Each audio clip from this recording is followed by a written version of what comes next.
저희 세미나 시작할게요. 저는 게이트 프레스 그리고 게이트 에듀 컨설팅 원장 최석영이고요.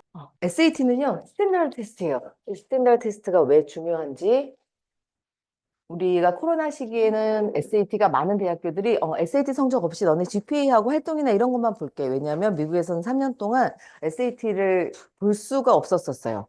그래서 그랬고, 이제는 우리가 코로나가 2023년에 종식이 되고, SAT를 필수로 요구하는 대학들이 굉장히 많이 늘어나고 있거든요. 우리가 그냥 안다고 생각하는 모든 대학이라고 보시면 되고, 저희가 요거 지금 예일하고 NIU만 우리가 알고 있는 좋은 대학들 중에 요 두 가지만 이렇게 했어요.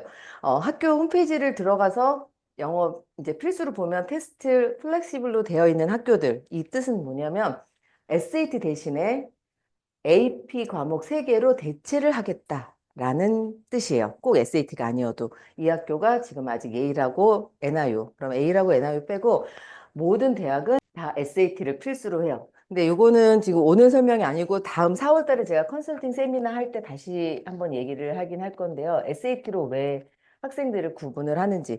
GPA만 보고는 학생의 분별이 굉장히 어려워요. 왜냐하면 미국의 탑보딩, 뭐 엑시터나 로렌스빌 여기에서 GPA가 3.8 되는 학생하고, 예를 들면 아프리카 저 시골 물도 안 나오는 그쪽 학교에 학생이 한 10명인데 거기에서 나 1등이야 우리 학교에서, 이 학생하고 분별이 안 되는 거예요. 그래서 미국의 공식적인, 그래서 스탠다드 테스트라고 하는 거예요. 그래서 SAT 성적을 받아 보니까 SAT 성적이 높은 아이들이 평균 GPA가 더 높더라. 이런 걸 한 게 뭐 다트머스나 텍사스 이런 학교들에서 실제로 이렇더라. 그래서 우리는 SAT를 볼 거야 라고 얘기를 해요. 그리고 시민권이나 영주권이 있건 우리가 인터내셔널 학생이건 모든 학생들한테 요구하는 수능이고요. 그러면 또 하나 여기에서 저희는 이제 인터내셔널 학생들이 좀 많으니까 저희 토플 봐야 되나요? 이렇게 이런 질문 많이 하세요. 토플이라는 건 영어가 네이티브가 아닌 학생들이 우리 대학에 와서 읽고 듣고 말하고 쓸 줄 아는지 이걸 테스트하는 거거든요. 그래서 그런 그 토플은 테스트가 꼭 리퀘어먼트다 이거는 아니에요. 뭐냐면 내가 영어로 된 학교 3년을 다니고 그리고 SAT 성적이 높으면 토플이 면제되는 학교가 대부분이에요. 그렇지 않은 대학교들이 뭐 USC라든지 NIU 이런 정도 학교가 있는데 그 학교들은 토플을 봐야 돼요. 그럼 토플 먼저 하고 SAT 해야 되나요? 그건 아니에요. 토플이 가장 어려운 시험이기 때문에 SAT 공부를 하고 내가 12학년 9월에 학교 리스트가 쭉 나오면 그 중에서 토플을 요구하는 대학이 있다라고 하면 그때 시험을 봐도 늦지 않아요. 네, 제가 많이 받는 질문이에요. 그리고 SAT 뜻이 뭐의 약자냐면요. SAT는 스칼리스틱 애티튜드 테스트예요. 학문을 대하는 태도. 그래서 IQ 테스트라고 보면 돼요. ACT는 어메리칸 컬리지 테스트. 미국제 교육을 네가 4년을 받았으면 ACT는 그냥 풀 수 있어요. 굳이 학원을 다니지 않아도. 근데 SAT 성적이 안 나올 때, 그럼 우리 애는 ACT가 더 맞나? 이렇게 그런 의문들을 많이 갖고 계시거든요.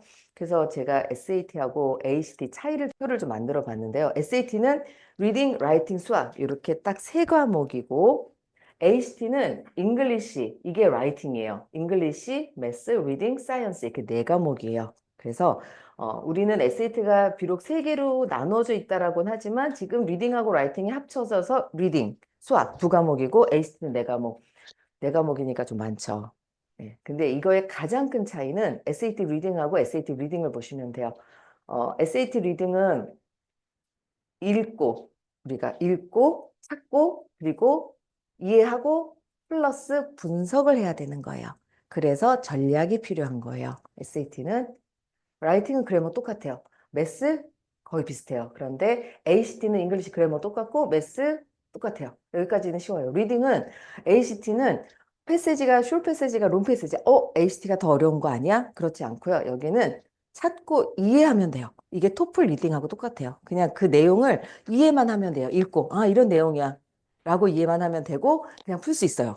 그래서 어널리시스가 없어서 훨씬 쉽게 느껴지지만 이건 네이티브 스피커가 아니면 ACT는 사실 풀기가 굉장히 어려워요. 뭐냐면 SAT는 그렇게 문제가 많지 않아요. 뒤에 또 설명을 하겠지만 SAT는 적은 문제를 정확하게 풀어내야 되는 거고 ACT는 많고 쉬운 문제를 빠르고 정확하게. 그래서 저희가 학생들한테 SAT랑 ACT랑 세트를 두 개를 주고 시간 제한 안 할게. 그냥 집에서 풀어봐. 뭐 한 이틀 정도 시간을 줘요. 그러면 ACT는 거의 그냥 내가 영어로 된 학교를 다니면 거의 만점 나올 수 있어요. 쉬운 문제니까. 이건 시간 싸움이에요. 네. 그리고 SAT는 저도 아무리 해고 내가 막 단어를 찾고 뭘 해도 만점이 안 나와요. 그만큼 전략이 필요하고 어나리시스를 어떻게 해야 되는지 그거에 따라서 좀 달라져 있어요. SAT 구도 좀 볼게요. 그래서 여기서 잠깐만 여기서 어나리시스라는 게 도대체 뭐야? 속뜻을 알아야 되거든요. 그게 뭐냐면 제가 어제 좋은 예가 좀 생각이 나서요. 우리 사촌이 땅을 사면 배 아프다. 이런 얘기 들어보셨죠? 그걸 그냥 영어로 해석하면 사촌이 땅을 사면 배가 아파. 이거 ACT 그냥 하면 돼요. 근데 SAT에서는 사촌이 땅을 사면 샘이 나는 거야. 젤러시 하는 거야. 아, 젤러시에서 내 배가 아플 정도로 젤러시 하는구나. 이걸 내가 파악을 해야 되는 게 SAT예요. SAT 구도는 어댑티브 테스트라고 이렇게 진행한다고 하는데 요 진행 뜻이 맵 테스트 많이 들어보셨을 거예요. 우리 학생들이 1학년부터 계속 1년에 한 번씩 맵 테스트를 학교에서 봐요.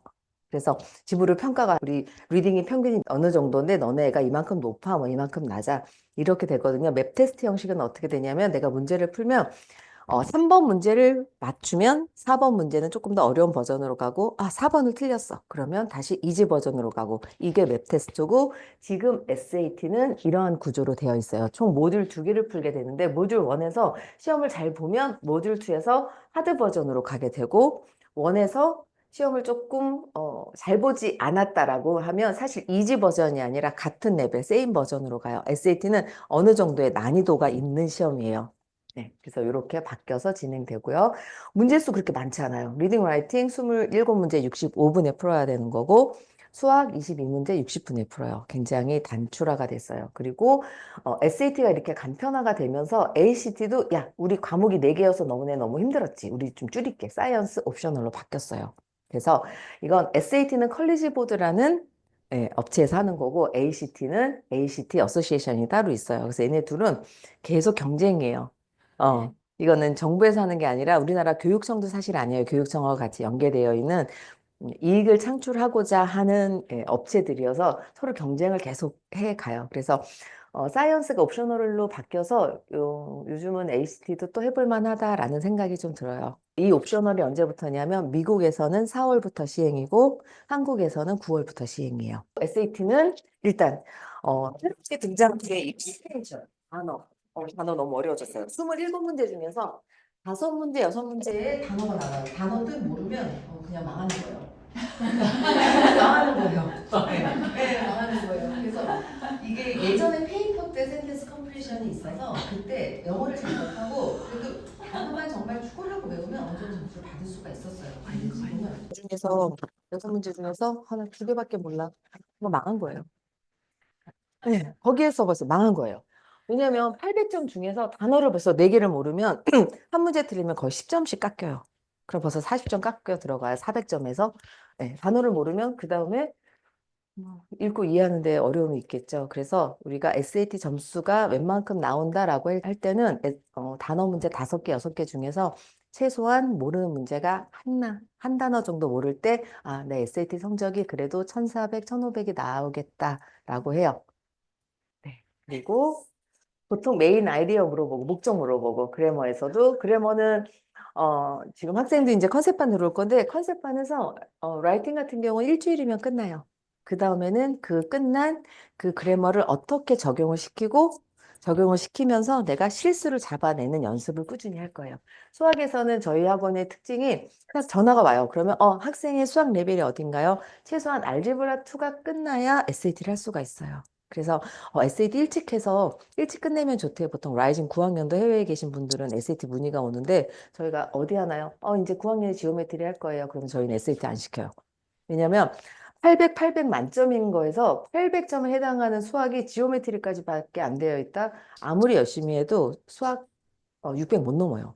수학은 800을 받아야 되는데 그래서 지오메트리, 알지브라 2가 끝나고 이 트리고노메트리 같은 경우는 알지브라 2의 뒷부분, 프리칼의 앞부분이에요. 그래서 알제브라 2가 끝까지 끝나야 그래도 SAT 컨셉의 80%를 한 거고 여기에서 나오는 스탯 요거는 아주 기초적인 거여서 하루 정도의 개념 수업이면 끝나는 거고 이 월드 프로블럼스 이게 유학 간지 얼마 안 된 학생들이 있죠. 3년 만에. 그러면 이게 조금 어려울 수 있어요. 왜냐하면 단어 뜻 하나 때문에 문장을 잘못 이해할 수 있어서 그런 부분에 저희가 포커스를 하고 수학은 가르쳐요. 그래서 저희가 포커스하는 건 리딩 400점 만점에서 350점까지 끌어올리자. 라이팅에서 한 문제 정도 실수하는 거 괜찮고 수학은 만점이 나와야 돼요. 그래야지 1540 정도가 되는 거예요.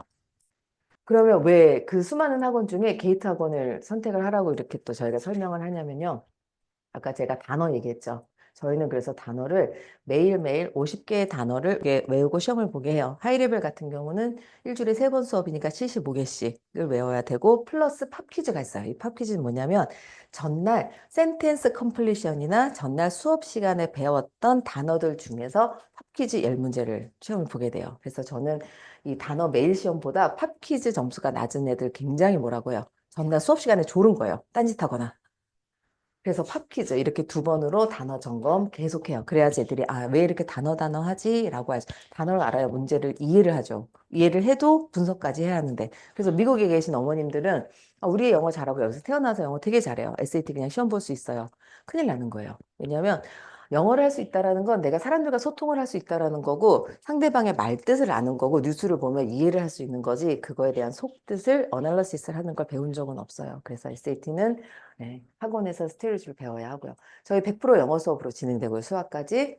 컬리지 보드에 저희가 샘플 문제를 보고 선생님들이 직접 문제를 만든다고 하는데 이 문제를 만드는 건 페이퍼 시험을 기준으로 저희가 편집을 하는 거예요. 그래서 학원들 중에서 우리는 SAT 문제 저희가 다 만들어요. 그거는 절대 있을 수가 없어요. 왜냐면 컬리지 보드에서 SAT 문제 한 세트 만드는데 드는 비용이 어마어마해요.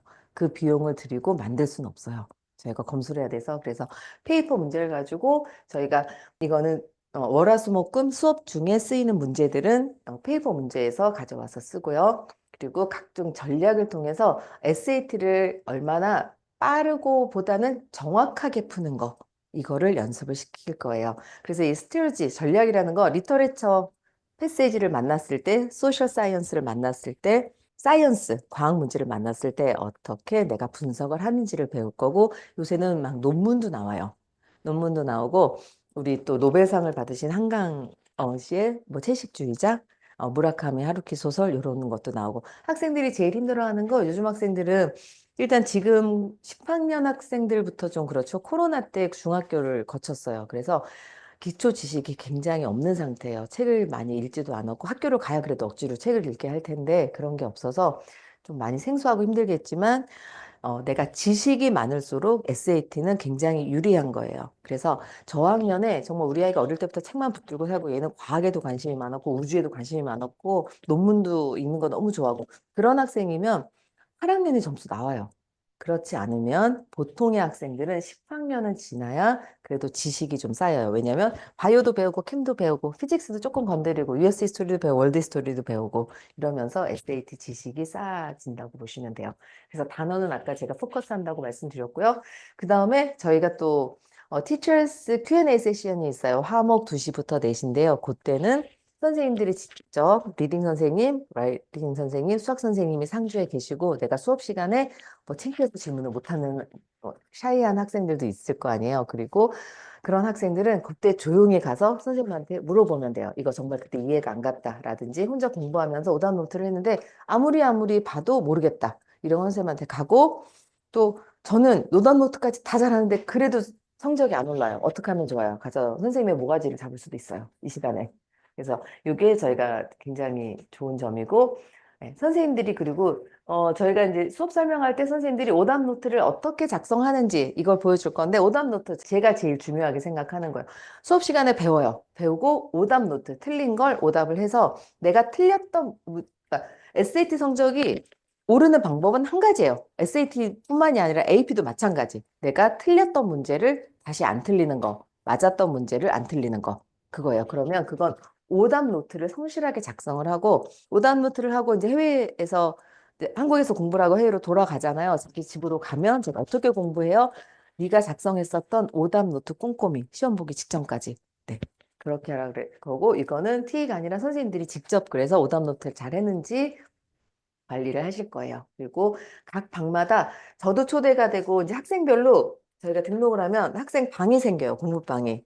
그래서 학생 방이 생겨요. 그러면 학생이 초대를 할지 안 할지는 엄마의 결정이고요. 어머니, 학부모, 그다음에 제가 초대가 되고 앞에 데스크 선생님 2명, 그리고 선생님이 초대가 되고 TA들이 초대가 돼요. 그래서 매일매일 점수가 나가고 거기에 학부모님들이 질문을 하실 수 있어요. 아, 오늘 미아가 뭐 좀 아파서 점수가 안 좋았던 것 같아요. 라고든지 아니면 지금 3주를 다녔는데 성적이 너무 안 올라요. 왜 그러죠? 그러면 거기에 선생님들이 피드백을 주세요. 이렇게 하라면 좀 학생한테는 계속 전달을 하는 건데 학생한테 전달을 하는 걸 어머님들은 잘 모르시니까 그걸 어머님들한테 전달을 하고 제가 중간중간에 응원의 글이나 아니면 제 나름대로 성적이 안 오르거나 성적이 잘 오르는 글을 너무나 칭찬해주고 보기 사주시라고도 뭐 피드백을 저희가 정말 밀착 관리하고 그 많은 톡방을 제가 여름에 톡방이 생기는 게 SAT뿐만이 아니라 모든 반이 생겨요. 그럼 한 150개 생기거든요. 그래도 그걸 제가 다 봐요. 네, 성적 다 봐요. 어떻게 되는지. 그리고 TA 세션은 그날 해야 될 숙제가 뭐냐면 테스트 하나가 항상 숙제로 나와요. 과목별로. 그러면 그 테스트 풀어서 TA한테 제출해서 채점 받아야 하고 그날 수업 시간에 했었던 오답 노트 학원에서 다 작성해야 되고 그리고 단어까지 외우고 가면은 좋겠지만 어쨌든 해야 될 숙제는 다 끝나고 단어를 안 외우고 간다고 저희는 그냥 보내요. 왜냐하면 그 다음날 단어 시험을 보고 패스를 못하면 또 TA 세션보다 더 남아야 하니까 이건 아이들이 단어를 외워요. 네. 그래서 굉장히 밀착 관리하는 게 저희 특징 중에 하나예요. 저 여름방학 점수 향상부 굉장히 저희 리얼하게 하거든요. 그리고 레벨 테스트 너무 어려운 거 아니에요. 레벨 테스트는 저희가 기출문제 실제로 시험에 나왔었던 지금은 2024년 8월 인터내셔널 시험을 레벨 테스트로 하고 있고요. 그 레벨 테스트를 하고 4주, 6주 차까지 이 점수 표를 보시면 그래도 토탈 150점 정도는 오를 수 있어요. 굉장한 쾌거예요. 그리고 저희 애는 못해서 8주 다 해야 되는데요. 저희가 8주까지는 안 시켜요. 사실 SAT는 2주, 3주 정도면 배울 수 있는 모든 건 다 배워요. 그 다음엔 그걸 어떻게 적용을 하고 내가 실수를 줄이고 그걸 잘 적용하는 연습이어서 8주는 안 하고요. 최장 6주 정도를 시키는 게 저희 학원이에요. 저희 학원은 언제부터 SAT를 시키느냐? 그러니까 SAT에 관련된 수업.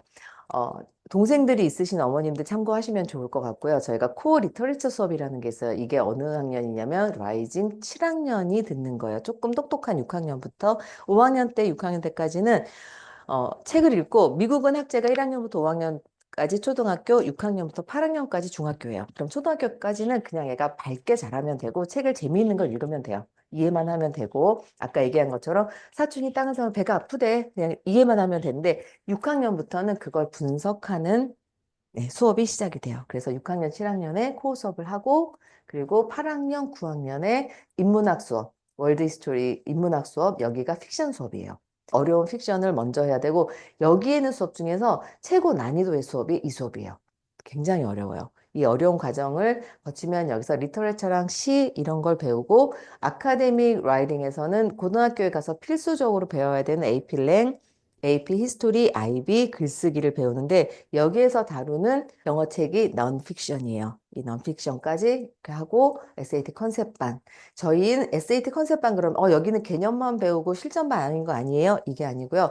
월화수목금 매일 테스트 하나씩 나오고 토요일날 풀 테스트 하나 총 6개의 테스트를 소화를 해야 되고 기초적인 개념을 배우게 돼요. 그리고 하이레벨 클래스로 오면 일주일에 3번 수업, 3번 풀 테스트. 그래서 여기서도 똑같이 6개의 테스트를 풀게 되고요. 좀 고난이도의 마지막 남은 진짜 어려운 개념들 그리고 문제풀이를 하고요. 그리고 시험 직전에 한 8번 정도의 시험 대비반이 있어요. 시험 대비반에서는 테스트 2개를 하고 테스트 2개를 바로 리뷰를 하는 수업. 그래서 저희가 지금 2023년도부터 SAT 디지털 시험이 시작이 됐고 저희가 총 기출문제 한 40세트 정도 받고 있어서요. 여름방학에 컨셉반을 들었든 하이레벨을 들었든 내가 시험을 보겠다라고 하면 시험 보기 직전에 최소한 한 6번 정도 시험 대비반을 듣는 걸 추천을 해요. 네, 설명이 오늘 여기까지고요.